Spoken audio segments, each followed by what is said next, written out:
بلغ العلا بكماله كشف الدجى بجماله حسنت جميع خصاله صلوا عليه وآله পড়েন সবাই পারেন না এটা মুহাব্বতের সাথে বালাগাল উলা বিকামালিহি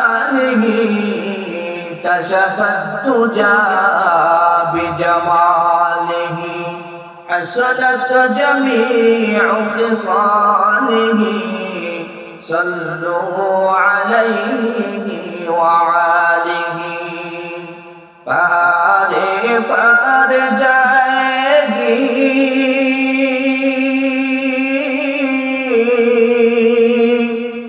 ज़मीं पर ज़लज़ला होगा मोहम्मद तख्त पर होगी अदालत पर खुदा होगा बलगल उला बिकमालिही कशफत दुजा बिजमालिही حسنت جميع خصاله صلوا عليه وآله الحمد لله নাদিয়া থেকে বাইতুল নূর জামে মসজিদের উদ্যোগে চতুর্থ বার্ষিক ইসলামী সম্মেলনের মহতারাম সভাপতি প্রধান অতিথি বিশেষ অতিথি সহ আমন্ত্রিত জাতির শ্রেষ্ঠ সন্তান জাতির কর্ণধার ওয়ারাসাতুল আম্বিয়া হযরত উলামায়ে কেরাম প্যান্ডেলের নিচে উপস্থিত দূর দূরান্ত থেকে আগত দিনদার ইমানদার ধর্মপ্রাণ মুসলমান ভাইয়েরা পর্দার অন্তরালে অবস্থানরত অত্যন্ত শ্রদ্ধনীয় সম্মানিত মা ও বোনেরা আল্লাহ রাব্বুল আলামিনের দরবারে আলিশানি অন্তরের অন্তঃস্থল থেকে শুকরিয়া জ্ঞাপন করছি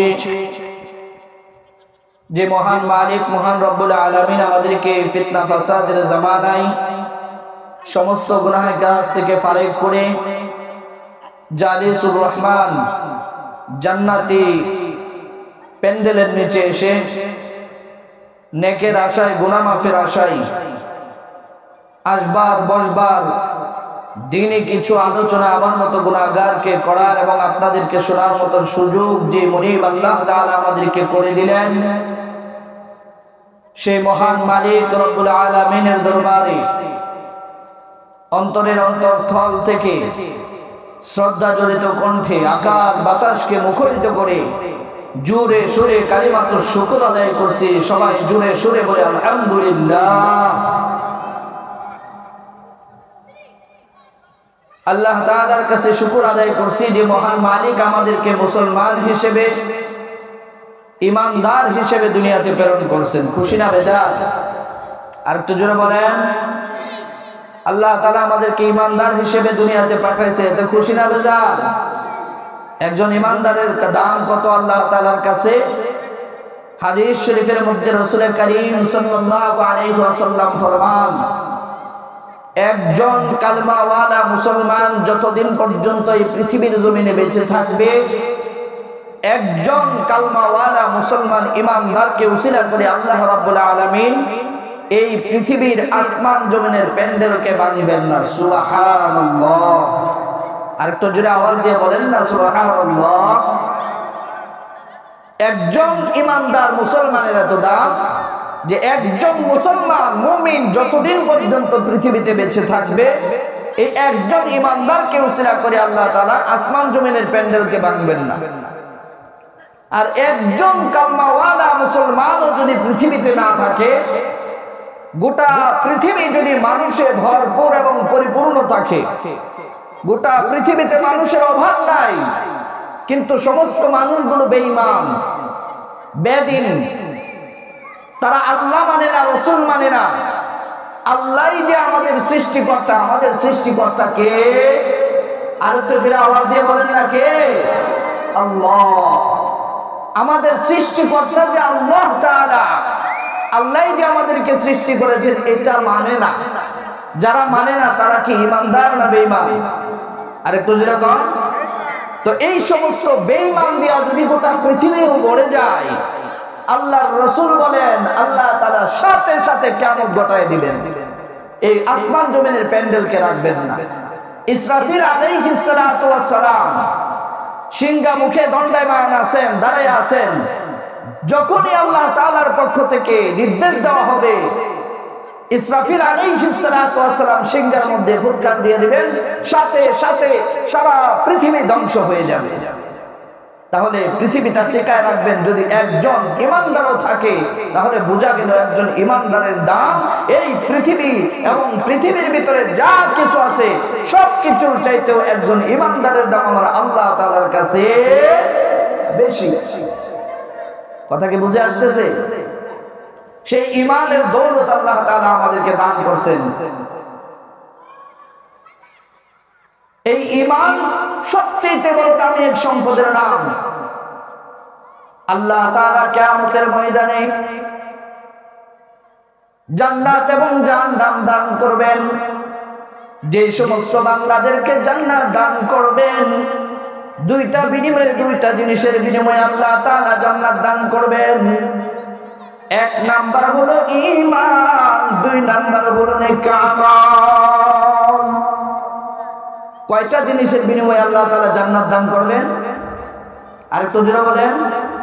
দুইটা জিনিসের বিনিময়ে আল্লাহ তাআলা জান্নাত দান করবেন। একটার নাম কি? এক নাম্বার কি? ঈমান, দুই নাম্বার নেক আমল। নেকি লাগবে, শুধু ঈমান আছে নেকি নাই জান্নাত পাবে না। ঈমানদার তো আমরা, ঈমান তো পেয়েছি, আল্লাহ তাআলা আমাদেরকে ঈমান দান করছেন, সাথে সাথে কি লাগবে? নেকি লাগবে। ঈমান আর নেকির বদৌলতে আল্লাহ তাআলা জান্নাত দান করবেন।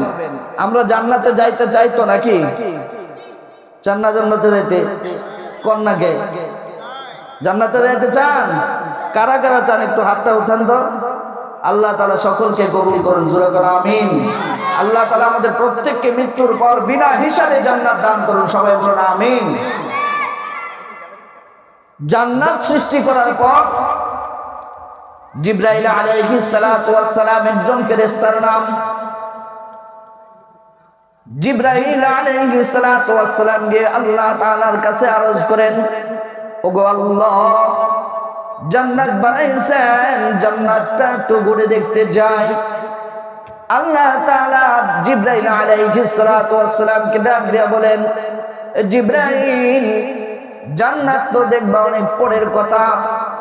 জান্নাতুল ফেরদাউসের ভিতরে আমি একটা মাঠ রেখে দিয়েছি, যে মাঠ আমি আমার বান্দাদের জন্য সৃষ্টি করেছি।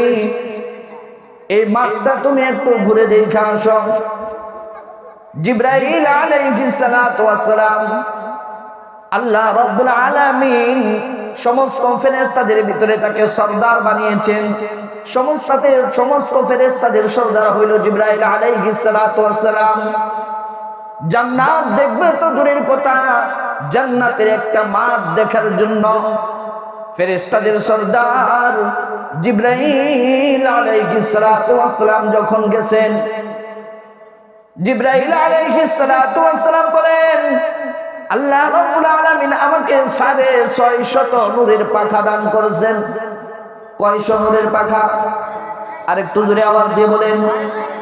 650 নূরের পাখা আল্লাহ তাআলা জিবরাইল আলাইহিস সালাতু ওয়াস সালামকে দান করেছেন।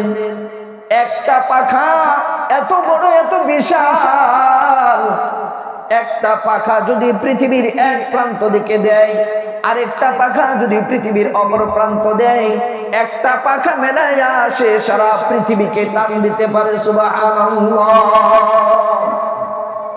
এই রকম 650 পাখা আল্লাহ তাআলা জিবরাইল আলাইহিস সালাতু ওয়াস সালামকে দান করেছেন। এবং এই এক একটা পাখার এত পাওয়ার, এত শক্তি। জিবরাইল আলাইহিস সালাতু ওয়াস সালাম বলেন, একটা পাখাকে একত্রিত করলে আমার যে শক্তি হয়, যে পাওয়ার হয়, 1000 বছরের রাস্তা অতিক্রম করা যায়। সুবহানাল্লাহ। এরকম পাখা কয়টা? 650 পাখা দান করছেন। একটা পাখা দিয়া যদি একবার এভাবে টান দেয়, জিবরাইল আলাইহিস সালাতু ওয়াস সালামের যে পাওয়ার হয়, যে শক্তি হয়, কতটুকু রাস্তা যাইতে পারে? 1000 বছরের রাস্তা সে অতিক্রম করতে পারে। সুবহানাল্লাহ। উদাহরণ দিয়ে জিবরাইল আলাইহিস সালাতু ওয়াস সালাম বলেন, আমার এই 650 পাখাকে আমি 3 বার কাজে লাগাইছিলাম। একবার হযরত ইব্রাহিম আলাইহিস সালাতু ওয়াস সালাম যখন ওনার পুত্রকে কুরবানি দিবে, এমন সময় আল্লাহ তাআলা ইব্রাহিম আলাইহিস সালাতু ওয়াস সালাম ইসমাঈল আলাইহিস সালাতু ওয়াস সালামকে জবাই করবে। আল্লাহ তাআলা ওই সময় জিবরাইল আলাইহিস সালাতু ওয়াস সালামকে হুকুম দিলেন, হে জিবরাইল, ইব্রাহিমের কুরবানি যেন না হয়, ইব্রাহিম যেন তার পুত্রের গলা না কাটতে পারে, গলা কাটার আগে তুমি সিদরাতুল মুনতাহা থেকে, জিবরাইল আলাইহিস সালাম তখন কোথায়? সিদরাতুল মুনতাহায়, যে এখান থেকে জান্নাতে যাবা, জান্নাত থেকে একটা লোহার টুকরা নিয়ে ইসমাঈল আলাইহিস সালাতু ওয়াস সালামের গলার উপর ধরে দিবা, যেন তার কি না হয়, গলা যেন না কাটে, কুরবানি যেন না হয়। এবং ফেরত দিব, কিন্তু গলা কাটবে না। গলা কাটার আগেই তুমি তার গলার মধ্যে গিয়ে কি করবা? ছুরি ধরে দিবা, লোহার টুকরা ধরে দিবা। কেন? ইব্রাহিম আলাইহিস সালাতু ওয়াস সালামকে স্বপ্নে দেখাইছেন যে পুত্র ইসমাঈল আলাইহিস সালাতু ওয়াস সালামকে আল্লাহর রাস্তায় কুরবানি দিতে হবে। আল্লাহ তাআলা তার দিল পরীক্ষা করে দেখছেন যে কুরবানি করার জন্য পিতাও রাজি, পুত্রও রাজি। কিন্তু আল্লাহ তাআলা তো আসলে কুরবানি চান না, দেখতে চান যে আমার বান্দার অন্তরের ভিতরে পুত্রের মায়া বেশি, সন্তানের মায়া বেশি, নাকি আমি আল্লাহর মায়া বেশি। জিবরাইল আলাইহিস সালাতু ওয়াস সালাম বলেন, আমার 650 পাখা দিয়া আল্লাহ রাব্বুল আলামিন যখন আমাকে নির্দেশ দিলেন, জিবরাইল রে, আমার ইসমাঈল যেন কুরবানি না হয়, গলা কাটার আগে জান্নাত থেকে তুমি লোহার টুকরা নিয়ে তার গলার ভিতরে ধরে দাও। জিবরাইল আলাইহিস সালাতু ওয়াস সালাম বলেন, আল্লাহ তাআলা আমাকে এমন সময় অর্ডার দিয়েছেন, হুকুম দিয়েছেন, ইব্রাহিম আলাইহিস সালাতু ওয়াস সালাম তার পুত্রের গলার ভিতরে ছুরি ধরে ফেলেছে, আল্লাহু আকবার বলে এখন জবাই দিবে। আল্লাহু আকবার বলার পরে জবাই দিতে কয় সেকেন্ড সময় লাগে? গরু কাটতে দেখেন নাই? আল্লাহু আকবার বলার পরে সময় নেই, 1 মিনিট সময় নেই। আল্লাহু আকবার একদিক দিয়ে বলতেছে, আরেক দিক দিয়ে কি করতেছে? ছুরি মারতেছে, ঠিক না? এখন জিবরাইল আলাইহিস সালাতু ওয়াস সালাম কয়, এমন সময় আল্লাহ তাআলা আমাকে বলল যে আল্লাহু আকবার বলে ফেলছে, জবাই করবে। আমি হইলাম সিদরাতুল মুনতাহা। সিদরাতুল মুনতাহা কোথায় জানেন? 7 আসমান 7 জমিন, তার উপরে এই আসমান, এক একটা আসমানের ভিতরে যতটুকু গ্যাপ আছে, প্রত্যেকটা আসমানের ভিতরে এতটুকু গ্যাপ আছে।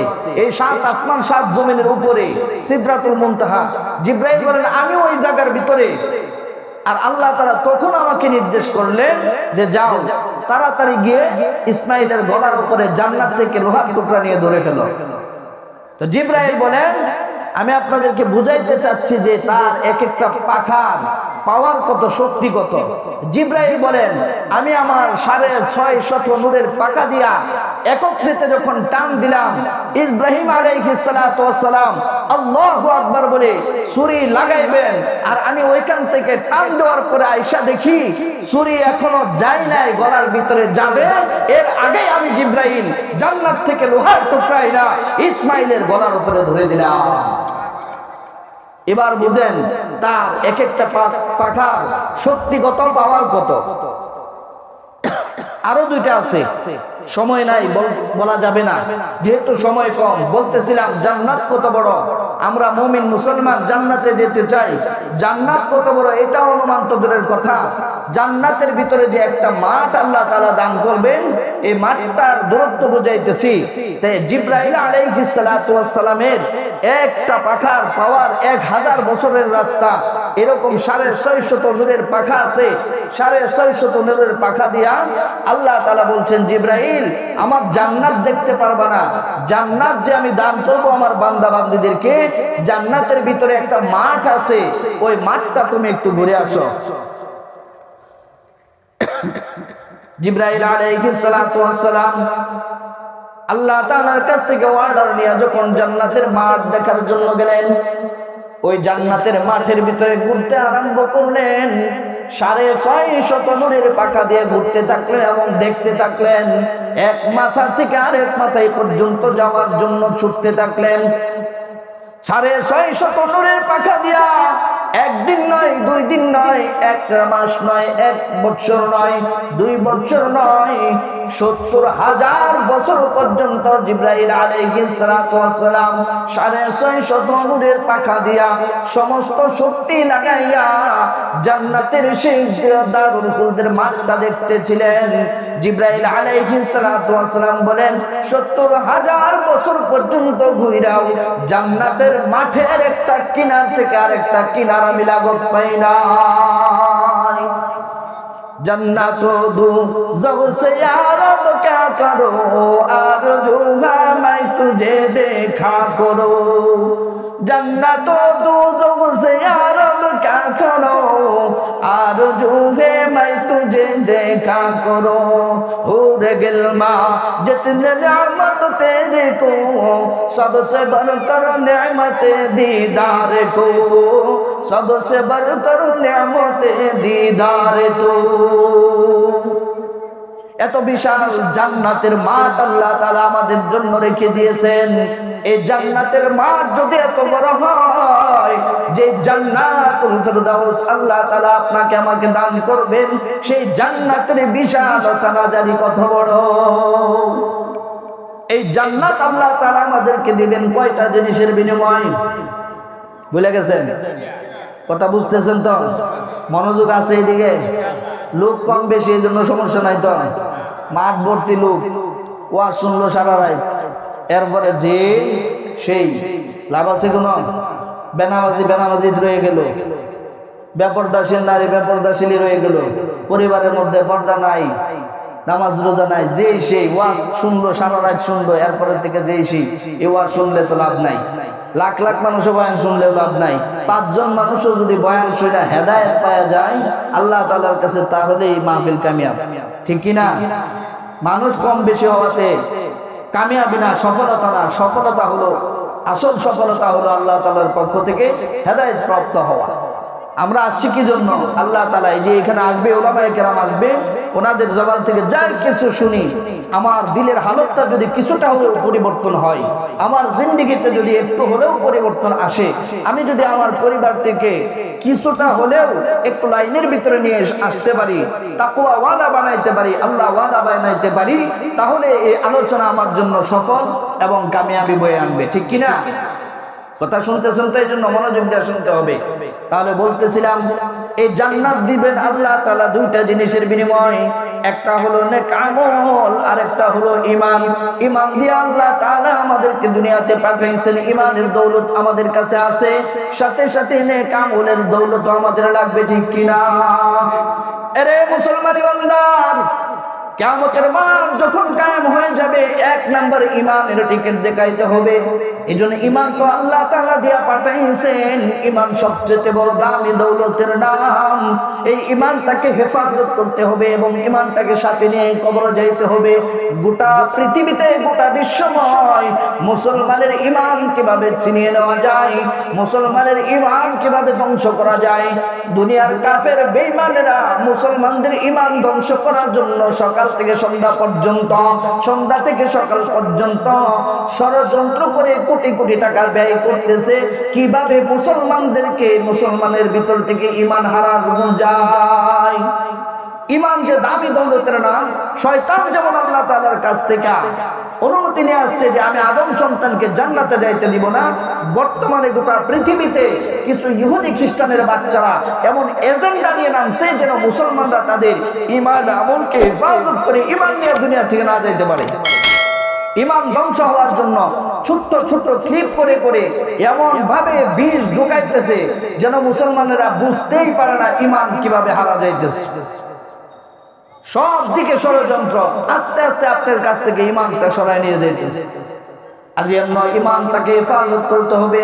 নামাজের পর আল্লাহ তাআলার কাছে দোয়া করতে হবে, আল্লাহ দুনিয়া থেকে যখন চলে যাব, মৃত্যুর সময় যখন চলে আসবে, ঈমান আমল সহ যেন দুনিয়া থেকে যাইতে পারি, আল্লাহর কাছে দোয়া করতে হবে। কিয়ামতের মাঠ যেদিন কায়েম হয়ে যাবে, আল্লাহ তাআলার কাছে ইব্রাহিম আলাইহিস সালাতু ওয়াস সালামের ঘটনায় আসছে, পয়গম্বর ইব্রাহিম আলাইহিস সালাতু ওয়াস সালাম তার উম্মতগণকে সুপারিশ কইরা কইরা জান্নাতে নিতে থাকবে। সমস্ত উম্মতদেরকে যখন সুপারিশ কইরা কইরা জান্নাতে নিতে থাকবে, ঈমানদারদের জন্য সুপারিশ করতে থাকবে। ঈমানদারেরা একটা লাইন ধরে ইব্রাহিম আলাইহিস সালাতু ওয়াস সালামের লাইনে দাঁড়ায় যাবে। এমন সময় ইব্রাহিম আলাইহিস সালাতু ওয়াস সালামের পিতা আযর, ইব্রাহিম আলাইহিস সালাতু ওয়াস সালামের পিতার নাম আযর। নাম কি? কথা বুঝতেছেন তো? আযর ইব্রাহিম আলাইহিস সালাতু ওয়াস সালামের পিতার নাম। ঈমানদার না, সে কিন্তু ছিল বেঈমান। বেঈমান হয়ে দুনিয়া থেকে মৃত্যুবরণ করছে, ঈমান নিয়ে যাইতে পারে নাই। দুনিয়া থেকে মৃত্যুর পর জান্নাতে যাইতে হলে দুইটা জিনিস লাগবে। ওই জিনিসটা বোঝানোর জন্য বলতেছি যে 1 নাম্বার লাগবে ঈমান, 2 নাম্বার লাগবে না আমল। ঈমান যদি না থাকে, নবীর পিতা হইয়াও জাহান্নামে যাওয়া লাগবে। ইব্রাহিম আলাইহিস সালাতু ওয়াস সালাম তার সন্তান, তার উম্মতের জন্য যখন সুপারিশ করতে থাকবে, তার পিতা আযর লাইনের ভিতরে দাঁড়াইবে যে অত মানুষ আমার সন্তানের সুপারিশে জাহান্নাম থেকে মুক্তি পেয়ে জান্নাতে যায়, আমি একটু লাইনে দাঁড়াই, আজকে ভয়াবহ অবস্থার ভিতরে আমি আমার সন্তানের সুপারিশে জান্নাতে যাব। লাইনের ভিতরে যখন দাঁড়াইবে, ফেরেশতারা দেখাই চিনা ফেলবে এটা তো বেঈমান, এর ভিতরেতে ঈমান নাই। ঈমানদার আর বেঈমানকে দেখলে ঈমানের কিছু আলামত চিহ্ন দেখা যায় কি যায় না? আরেকটু জোরে আওয়াজ দিয়ে বলতে হবে। ঈমানদারদেরকে দেখলেই চেনা যাবে এরা ঈমানদার, এরা বিশ্বাসী, এরা আল্লাহ তাআলাকে বিশ্বাস করত। আর বেঈমানকে দেখলে চেনা যাবে না, বেঈমানকে দেখলেও চিনে ফেলবে এরা বেঈমান, অবিশ্বাসী, এরা আল্লাহকে বিশ্বাস করত না। যখন লাইনে দাঁড়াইবে, ফেরেশতারা আয়েশা তাকে দূর দূর করে তাড়াই দিতে থাকবে, এই মিয়া তুমি এই লাইনে দাঁড়াইছো কেন? তোমার তো ঈমান না, জনগণ থেকে সরো, এরকম দূর দূর করে তাড়াইতে থাকবে। এই দৃশ্যটা পয়গম্বর ইব্রাহিম আলাইহিস সালাতু ওয়াস সালামের দৃষ্টিতে যখন পড়ে যাবে, ইব্রাহিম আলাইহিস সালাতু ওয়াস সালাম যখন এই দৃশ্যটা দেখে ফেলবেন, দেখার পর ফেরেশতাদেরকে ডাক দিয়ে বলেন, ফেরেশতারা রে, আমার পিতাকে একটু দাঁড়াইতে দাও, দূর দূর করে তাড়াইয়া দিও না, কারণ পয়গম্বরদের দিলের ভিতরে আল্লাহ তাআলা সবচেয়ে বেশি দয়া মায়া দেয়। সুবহানাল্লাহ কইবেন না? পয়গম্বরদের দিলের ভিতরে আল্লাহ তাআলা দয়া মায়া বেশি দয়া দেন। এখন উনি একটু হলে পয়গম্বর, আবার উনারই নিজের পিতা, আপন পিতা জাহান্নামী, কিন্তু হইলেও তো কিছু করার নাই, ঈমান নাই, বেঈমান। দুনিয়াতে ঈমানদার ছিল না, নমরুদের লগে থাইকা থাইকা আরো দুনিয়ার যত বাটপারি আর শয়তানি এডি করছে। ফুতের বিরুদ্ধে, নিজের জন্মদাতা ফুত, এই ফুলার বিরুদ্ধে গিয়া হেরা যুদ্ধ ঘোষণা করছে নমরুদ। এই নমরুদ ইব্রাহিম আলাইহিস সালামকে যখন আগুনে ফেলাই, হ্যাঁ নিজের পুতের এই আগুনে ফেলাইবার লেগে হ্যাঁ গিয়ে রশি দিয়ে টানে। ওই দৃশ্যগুলো ওই দিন সন্তান হয়ে ইব্রাহিম আলাইহিস সালামের মনে পড়ে যাবে। ফেরেশতাদেরকে বলবে, ফেরেশতারা দাঁড়াইতে দে, আমার পিতা এই পর্যন্ত আসুক, আসতে দে। যাইতে যাইতে যখন কাছে চলে যাবে, সময় যেহেতু কম, আমি শর্টকাট শুরু করে দিচ্ছি। ইব্রাহিম আলাইহিস সালামের কাছে যাওয়ার পর ইব্রাহিম আলাইহিস সালাম ডাক দিয়া বলবেন, আরে পিতা, আজকে কেন আমার লাইনে দাঁড়াইছো? দুনিয়াতে কত করে বলছিলাম ঈমান আনার জন্যই, ঈমান আনো নাই, বেঈমান হইয়া দুনিয়া থেকে আইছো, আজকে কেন লাইনে দাঁড়াইছো? পিতা তখন ডাক দিয়া বলবে, আরে সন্তান, তুমি আমার সন্তান, আমি তোমার আদরের পিতা। আজকে তোমার সুপারিশে কত মানুষ জাহান্নাম থেকে মুক্তি পেয়ে জান্নাতে যায়, অথচ আমি তোমার অভাগা পিতা দুনিয়া থেকে ইমানের দৌলত আনতে পারি নাই। ভুল করেছি, ইমান আনি নাই। আমার কপালে হেদায়েত ছিল না, আমি বুঝতে পারি নাই। কত করে বুঝাইছো কিন্তু বুঝি নাই। ইমান না আনার কারণে আজকে আমার জন্য জাহান্নামের ফয়সালা। এর সন্তান, তোমার সুপারিশে তো আল্লাহ তাআলা কত বেঈমান, কত জাহান্নামীদেরকে মুক্তি দিয়া জান্নাত দিয়া দেয়, অথচ আমি তোমার পিতা, আমার মাধ্যমে তুমি দুনিয়াতে আসছিলা। আল্লাহর কাছে একটু সুপারিশ করো, আল্লাহ তাআলা যেন আমার জীবনের ভুল ত্রুটিগুলো ক্ষমা করে জান্নাত দিয়া দেয়। ইব্রাহিম আলাইহিস সালাতু ওয়াস সালাম তখন চোখের পানি ছেড়ে দিয়া বলবে, বাবা দুনিয়াতে যখন ছিলা কত করে বুঝাইছিলাম, কেন বুঝো নাই? ঈমান কেন আনো নাই? বেঈমান হয়ে দুনিয়াতে আসছো। আজকে ঈমানের টিকেট ছাড়া তো তোমার জন্য সুপারিশ করা যাবে না। এমন সময় পিতা পুত্রের কথা আলোচনা যখন চলতে থাকবে, আল্লাহ তাআলা দৃশ্যটা দেখে বলবেন, ডাক দেয়া বলবেন, রে ইব্রাহিম, ওর সাথে কিসের কথা, ব্যাপার কি, তার সাথে এত কিসের আলোচনা? আল্লাহ তাআলার কাছে ইব্রাহিম আলাইহিস সালাতু ডাক দেয়া বলবেন, আল্লাহ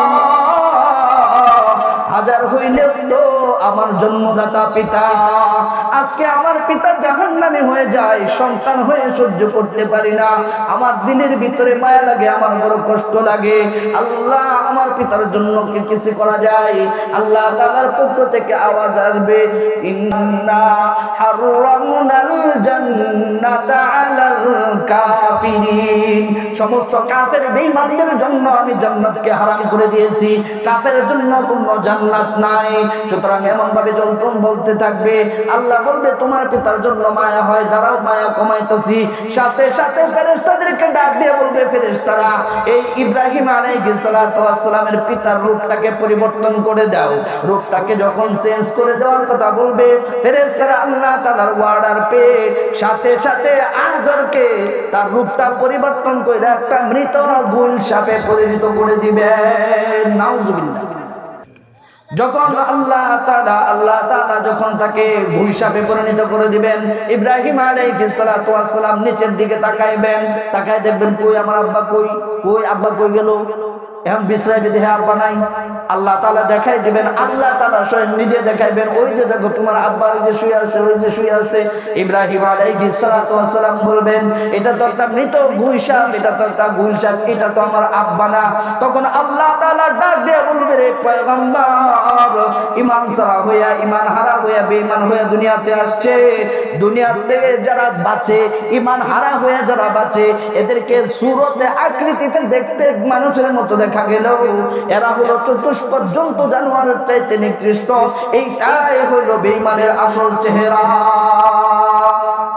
উলাইকা কাল আনআমি বাল হুম আদাল। এরা হলো চতুষ্পদ জন্তু, জানোয়ারের চাইতেও নিকৃষ্ট, বরং এর চাইতে আরো নিম্নে। সুতরাং ইব্রাহিম আলাইহিস সালাতু ওয়াস সালাম তখন মায়াটা কমে যাবে, কারণ বাবার চেহারাই নাই, চেহারা পরিবর্তন হয়ে গেছে। এবার আল্লাহ তাআলার ফেরেশতাদেরকে অর্ডার করবেন, এই ফেরেশতারা এটা সরাও, ওখান থেকে দুর্গন্ধ, বিশ্রী একটা দুর্গন্ধ আসতে থাকবে। ফেরেশতাদেরকে আল্লাহ তাআলা বলবেন, ফেরেশতারা ফালাইস না, দেখি আমার বন্ধু কি করে, তার নাকি মায়া লাগে। তখন কেউ ফালাইবে না। তখন দুর্গন্ধের চোটে যখন পয়গম্বর ইব্রাহিম আলাইহিস সালাতু ওয়াস সালাম আর টিকতে পারবে না, তখন নিজের বাম হাত দিয়ে লেঞ্জার ভিতরে দইরা নিজের পিতাকে গুল সাপ রূপী পিতাকে নিজের হাতে তখন জাহান্নামে ফালাইবে। সুতরাং জান্নাতে যাইতে হলে যে দুইটা জিনিস লাগবে, ঈমান আর নেক আমল। ইব্রাহিম আলাইহিস সালাতু ওয়াস সালাম উনি একজন পয়গম্বর, উনার পিতা হইয়াও জাহান্নামে হইতে হইল। কি কারণ? একটাই কারণ, ঈমান ছিল না। জোরে বলেন, কি ছিল না? ঈমান ছিল না। এই ঈমান আল্লাহ তাআলা আমাদেরকে অটোমেটিকলি জন্মগতভাবেই দান করছে। মুসলমান হিসেবে আমরা দুনিয়াতে আসছি, সুতরাং আমাদের উচিত হইল ঈমানটাকে হেফাজত করে আমলের পুঁজি নিয়ে দুনিয়া থেকে যাওয়া। আল্লাহ তাআলা আমাদের প্রত্যেককে ঈমান এবং আমল নিয়ে বিনা হিসাবে জান্নাতি মানুষ হইয়া কিয়ামতের ময়দানে যেন আল্লাহ আমাদেরকে ঈমানের টিকিট দেখায় নবীজির শাফায়াতকে সাথে নিয়ে জান্নাত দান করে বিনা হিসাবে যেন আমরা সকলেই জান্নাতুল ফেরদাউস আল্লাহ তাআলা আমাদেরকে দান করেন। সবাই বলুন আমিন। এলোমেলো সংক্ষিপ্ত অতি অল্প সময়ে যাই দুই চারটি কথা বললাম। আল্লাহ তাআলা আমাদের প্রত্যেককে কথাগুলো বুঝে আমল করার তৌফিক দান করুন। ওয়া আখিরু দাওয়ানা আনিল হামদুলিল্লাহি রাব্বিল আলামিন।